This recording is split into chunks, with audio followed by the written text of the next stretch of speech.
Hi Devan, so this is lesson 3 in chapter 8 on writing tense again. Okay, so this is our last lesson on writing tense. Let's have a look at our in focus task. It says, who is correct? I use 3 counters to show 1.2 or 1 2/10.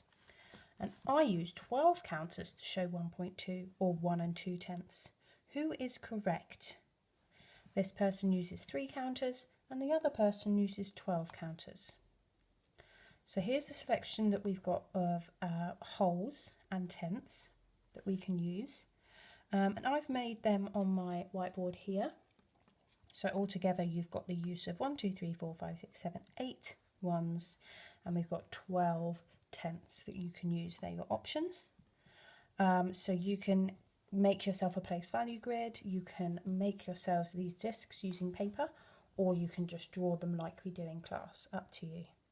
But I'm going to ask you to pause the video now and see if you can make 1 2/10 using 3 counters, and see if you can make 1 2/10 using 12 counters. Off you go. Right, so if we were using 3 counters to show 1 2/10, we can use 1 whole and 2/10, 1 2/10, and we've got 1, 2, 3 coins. So he is correct. You can make 1 2/10 using just 3 counters. How would we make it using 12 counters? Well, 1.2 is just 12 tenths, because 1 whole is 10 tenths. 1 whole equals 10 tenths, and the 0.2 is 2 tenths. So altogether we need 12 tenths. 1, 2, 3, 4, 5, 6, 7, 8, 9, 10, 11, 12. So we could use all of the 0.1 coins to make 12 tenths, or 1 2/10. So that would be our 12 coins. We wouldn't need to use any of these.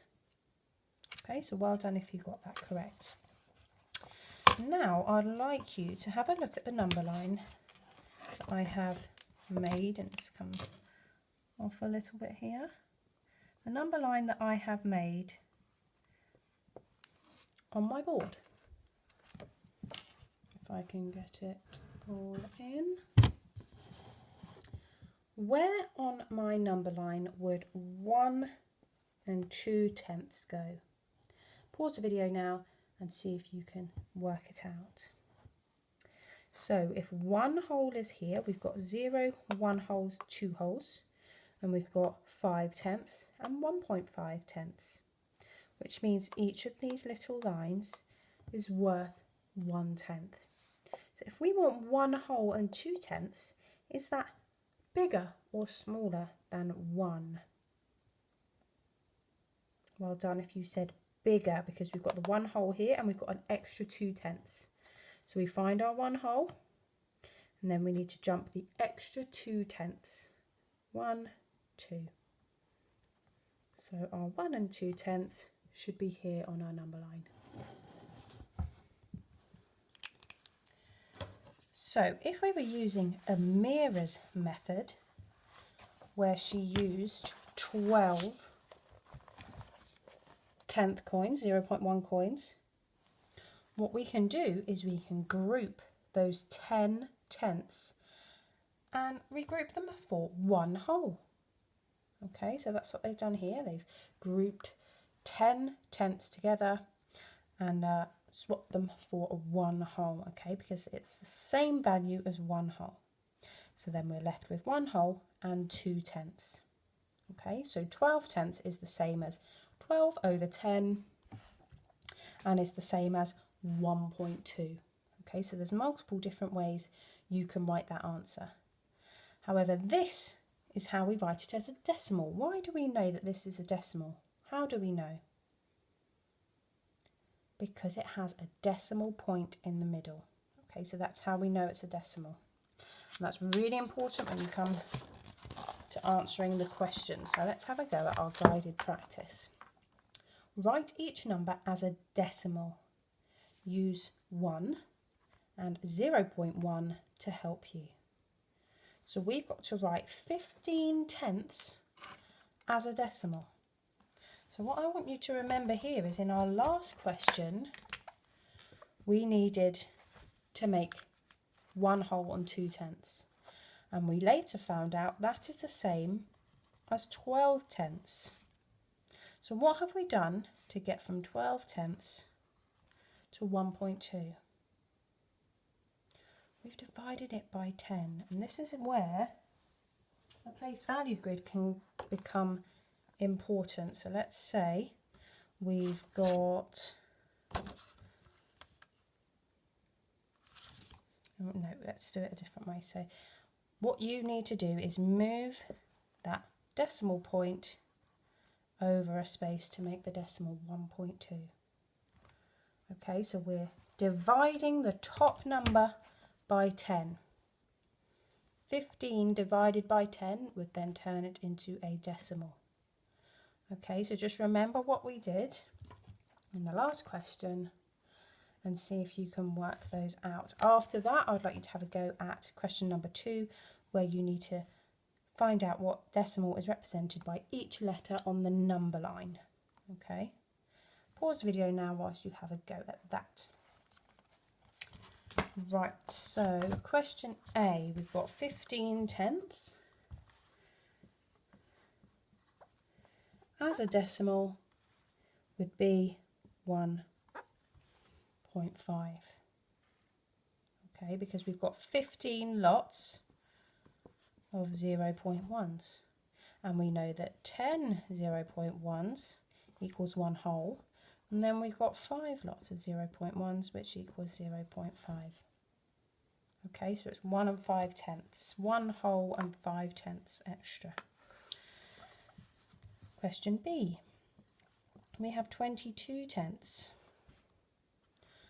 Would be 2 wholes and 2 tenths. Okay, so we've moved that decimal point into there.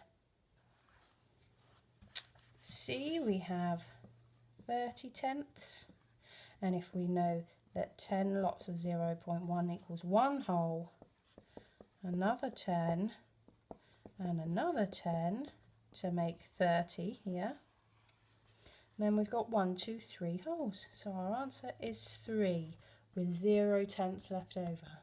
Okay, so that's 3 wholes. And last but not least, we have 65 tenths.